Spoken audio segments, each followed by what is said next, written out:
Mi smo nalazimo tu u ovom prostoru, našem novom prostoru Udruge za sindrom Down iz Zagreba. Imamo preko 180 obitelji okupljamo, od toga je preko 120 aktivnih koji dolaze svakodnevno na terapije, individualne terapije, logopedske, defektološke i imamo naravno u suradnji sa Centrom za rehabilitaciju ovakvu jednu radionicu. Kao što vidite, evo sad se pripremaju za Božić, rade kuglice i anđele, tako da nam je svakodnevno nam je jako veselo.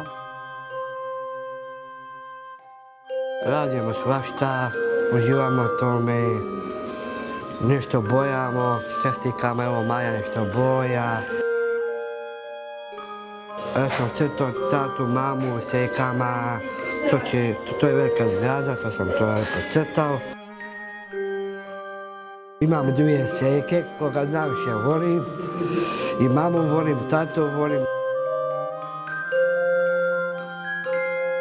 Zaklada Novo Sutrano nam je pomogla svojom novčanom donacijom u kojom će se financirati projekt raznih art terapija za djecu. Kako smo dobili poziv od zaklade da se uključimo u jednu prekrasnu inicijativu izrade slika od koje će se biti prikupljena sredstva za kupnju rentgen aparata za bolnicu. Vrlo smo sretni zato što posebno oni što će pomoći drugoj djeci kojem ćemo taj aparat stvarno pomoći u zdravstvenom smislu.